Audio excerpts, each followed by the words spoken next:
जय भोले की। भाइयों बहनों एवं मित्रों, रवि लांबा का नमस्कार स्वीकार करें।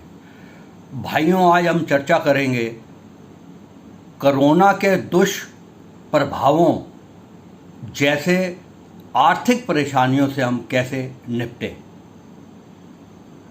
भाइयों, जब बच्चा जन्म लेता है तो स्थान, तिथि, समय, लग्न, ग्रह के हिसाब से उसकी कुंडली चलती है, लेकिन हम बड़े होकर उसका अनुसरण नहीं करते हैं, जिससे कि कई परेशानियों में हम घिर जाते हैं। जैसे शिक्षा में प्रॉब्लम आ जाना, स्वास्थ्य में परेशानी आ जाना, आगे चल के व्यापार में दिक्कत आ जाना, व्यापार ना बढ़ना, गृह क्लेश हो जाना, विवाह देर से होना, ये सारी परेशानियों में हम घिर जाते हैं। और दूसरा, आज किसने सोचा था कि आज के युग में एकदम कोरोना जैसी महामारी आ जाएगी और व्यक्ति एक एक पैसे के लिए लाचार हो जाएगा, आर्थिक परेशानियां आ जाएगी। आखिर अब हम इन परेशानियों से पार कैसे पाएं? क्या हम उसके ऊपर से पार पा सकते हैं? अगर पार पा सकते हैं तो क्या उपाय करें, और अगर हम उपाय करें तो क्या वो उस पर हम विश्वास कर सकते हैं, वो सटीक साबित होंगे? कभी भी कोई प्रॉब्लम आई है व्यक्ति को, तो हमेशा व्यक्ति पास्ट के अंदर जाके देखता है कि पिछले क्या हुआ था। तो आज भी हम पिछले शास्त्रों को, ग्रंथों को छांटेंगे कि क्या उसके अंदर क्या शास्त्र हमारे क्या बोलते हैं। सबसे पहले हम लेंगे लाल किताब को। शायद आपने इसका नाम सुना होगा। महाज्ञानी रावण ने सूर्य के सारथी अरुण से यह विद्या प्राप्त की थी। जब उसकी जीवन लीला खत्म हो गई रावण की, तो उसके बाद ये अरबी और फारसी के अंदर भी इसका अनुवाद हुआ, और माना यह भी जाता है कि पंजाब प्रांत के जालंधर में रूपचंद जोशी ने 1939 से लेकर 1952 तक लाल किताब को 5 भागों में बांटा और उसका हिंदी में अनुवाद भी किया। लाल किताब की विशेषता क्या है कि ये ज्योतिष विद्या के मौलिक एवं स्वतंत्र सिद्धांतों के पर आधारित है, और हस्तरेखा के सिद्धांतों को भी साथ लेके चलता है। इसके अंदर कुछ जो कि हमारे जीवन के अंदर, कुंडली के अंदर जो प्रभाव, ग्रह प्रभाव होते हैं, दुष्परिणाम होते हैं, उससे निपटने के लिए भी उपाय दिए गए हैं, और जिनका कि लोगों ने प्रयोग किया है और उसको सही पाया है। दूसरे नंबर पे एक आता है अर्थव वेद। वैसे तो वेद 4 हैं, लेकिन अर्थव वेद, वेद का मतलब ही ज्ञान है। अर्थव वेद के अंदर देवी देवताओं की स्तुति के साथ चमत्कारी चिकित्सा, विज्ञान, दर्शन के मंत्रों का समावेश है उसमें। इन मंत्रों का प्रयोग करके हम अपनी सारी परेशानियां दूर कर सकते हैं, और माना यह जाता है कि ये इसके जो मंत्र हैं वो जादू जैसा काम करते हैं। आपकी परेशानियां जादू में, चुटकियों में ठीक करते हैं। तो जो महाज्ञानी रावण था, वो अर्थव वेद के मंत्रों का इस्तेमाल करता था और लाल किताब के उपाय और टोटका का भी इस्तेमाल करता था। अगर वो महाज्ञानी होकर उसका इस्तेमाल करता था तो हमें भी कर लेना चाहिए। भाइयों, अपनी कोई भी जटिल से जटिल समस्याएं हैं, वो इन सारी समस्याओं का समाधान लाल किताब में है। और अगर आप अपने जीवन को बहुत ऊंचाइयों पे ले जाना चाहते हैं तो अथर्ववेद के मंत्रों का अगर जाप किया जाए तो हम अपनी जीवन को बहुत नई ऊंचाइयों पे भी पहुंचा सकते हैं।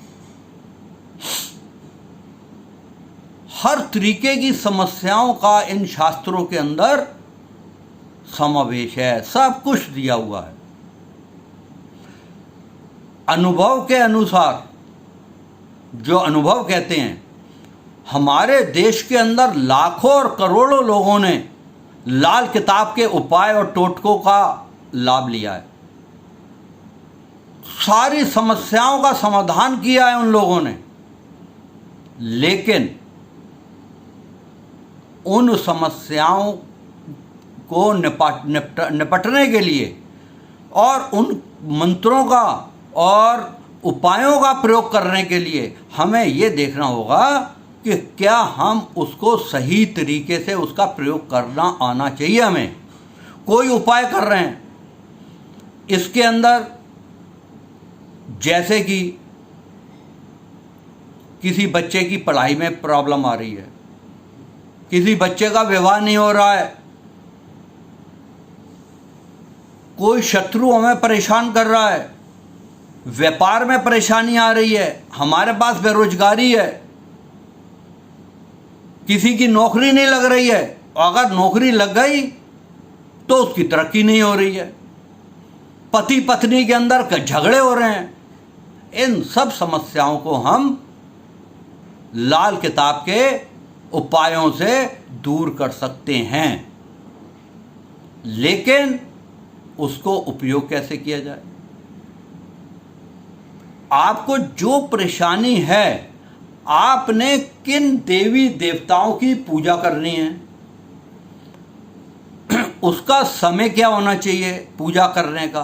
क्या सूर्य उदय के समय करना चाहिए या सूर्य अस्त के समय करना चाहिए, भोग क्या लगाना चाहिए, कौन से फूल से उनकी अर्चना करनी चाहिए। अगर दीपक जलाना है तो क्या घी का जलाना है या तेल का जलाना है। अगर तेल का जलाना है तो कौन से तेल का जलाना है। क्या एक बत्ती का दल जलाना है या 4 बत्ती का जलाना है। ये सारी चीज़ें समझनी होंगी हमें, तभी तो हम उन सही का उपाय कर पाएंगे। अगर भोग लगाना है तो हमने उनको भोग किस तरीके से लगाना है। उस भोग को अगर हमने मंदिर से उठाना है तो वो कैसे उठाना है। ऐसा नहीं कि आप गए और आपने उठा लिया। ये सारी चीज़ें समझने योग्य हैं कि किस तरीके से अर्चना की जाए। ये सारी चीज़ें समझने के साथ साथ और भी कई चीज़ें हैं, जैसे वास्तु दोष वगैरह का चीज़ें आती हैं, उसका भी निवारण है। भाइयों, हर व्यक्ति जब भी अपना मकान, कोठी, फैक्ट्री, जो भी जैसा भी बनाता है तो आर्किटेक्ट वगैरह से बड़ी सोच समझ के वास्तु का ध्यान रखते हुए बनाता है और अच्छा बनाता है। ऐसा नहीं है कि अच्छा नहीं बनाता है, बहुत अच्छा बनाता है। बड़े लोग, इंटेलिजेंट आर्किटेक्ट बैठे हुए हैं जो कि बहुत ही अच्छे ढंग से कोठियाँ बनवाते हैं। लेकिन आपने चूल्हे की पूजा कैसे करनी है। गृह प्रवेश पे चूल्हे की पूजा तो पंडित लोग करवा जाते हैं, लेकिन ऐसा नहीं है कि चूल्हे की पूजा एक बार हो गई तो जीवन भर वही पूजा चलती रहेगी। जैसे कि मोबाइल का चार्ज ख़त्म हो जाता है, ऐसे ही समय समय पर हमें वो पूजा भी करनी आवश्यक है। वो कब की जाए, कैसे की जाए। अगर रसोई के अंदर जो तवा है, उस तवे की सफाई कैसे की जाए, वो कहाँ पे रखा जाए, ये आर्किटेक्ट बता के नहीं जाता है। वो डाइनिंग टेबल लगवा के चला गया, लेकिन खाना आपने कहाँ खाना है, ये आर्किटेक्ट नहीं बता के जाता। आपके यहाँ झाड़ू है, आप झाड़ू खरीद के ले आए, उस झाड़ू को आपने कहाँ रखना है घर के अंदर, ये आर्किटेक्ट नहीं बता के जाता है। ये लाल किताब बताती है हमें कि किस ढंग से किया जाए, कहाँ रखें, तभी तो आर्थिक विकास होगा। ऐसे ही आर्थिक विकास नहीं हो सकता है। भाइयों, आज के युग में जो मैं बातें कह रहा हूं, जो लोग संपन्न हैं वो इस चीज को कहेंगे कि ये आदमी पागल हो गया, इन चीज़ों का कोई फर्क नहीं पड़ता है। लेकिन मेरे भाइयों, मेरे मित्रों, कोई भी परेशानी एकदम नहीं आती है। कोई बीमारी भी घर करती है तो उसको भी समय लेती है शरीर के अंदर। जिस समय वो घर कर जाती है तब पता चलता है कि ये बीमारी कहाँ से पनप आई। ऐसे ही जब हम इन छोटी छोटी बातों का ध्यान नहीं देते हैं, पूजा का ध्यान नहीं देते हैं, इन जो मैंने आपको रसोई की बातें बताई, इसके अलावा भी कई चीज़ें हैं। आपने जो बल्ब लगाने हैं वो किस कलर के लगाने हैं, कहाँ लगाने हैं, किस दिशा में लगाने हैं, ये आर्किटेक्ट नहीं बता के जाता है। उसने तो एलईडी लगा दी, चारों तरफ से जगाइए, मजे लीजिए। लेकिन हमें अपने आर्थिक विकास को भी ध्यान में रखना है। क्यों? क्योंकि इस समय हमें हमारे लिए बहुत ही आवश्यक वो है कि हमने कोरोना के बाद जो आर्थिक परेशानियां हमारे ऊपर आ गई हैं उसका हमें सामना करना है। तो इसके लिए हमें बहुत ही ध्यान से सारे पाठ पूजा उपाय करने पड़ेंगे, हर चीज़ को देखना पड़ेगा। जो लोग संपन्न हैं उनको भी इस चीज़ को मानना चाहिए, नहीं तो इसका भुगतान कहीं ना कहीं कभी ना कभी करना पड़ेगा। लेकिन ये सारे उपाय करने के साथ साथ जितनी चीज़ें मैंने आपको बताई हैं भाइयों, इसका प्रयोग सात्विक होना चाहिए। अगर आपने जैसे कि शास्त्रों में शत्रु का नाश दिया है, वशीकरण दिया हुआ है, आपने शत्रु का नाश इसलिए कर दिया कि वो आपका कंपटीटर है या आपको वो अच्छा नहीं लगता है तो आपको शत्रु का नाश कर दिया, तो भाइयों आप समझ लीजिए कि उसका दुष्परिणाम आपको मिलेगा ही मिलेगा, उसको कोई रोक नहीं सकता। और ऐसा परिणाम मिलेगा कि आप याद रखोगे, आप सोचोगे कि मैंने ज़िंदगी में ऐसी कौन सी गलती कर दी थी जो मुझे इतना बड़ा भुगतान करना पड़ रहा है। तो भाइयों, ये सारे कार्य आप करें, लाल किताब के हिसाब से उपाय करें, टोटके करें, मंत्रों का जाप करें अर्थव वेद के हिसाब से, ये कारगर है। भाइयों, आप मेरा चैनल सब्सक्राइब करें, अगर कर लिया है तो ठीक है, अगर नहीं किया है तो आप करें, जिससे कि मेरी कुछ हिम्मत बढ़ेगी। दूसरा, अगर आपको विषय ये अच्छा लगा हो तो लाइक करें और शेयर करें, जिससे कि आपके दूसरे जो भाई बंद हैं, सगे संबंधी हैं, वो भी इन बातों का फ़ायदा उठा सके।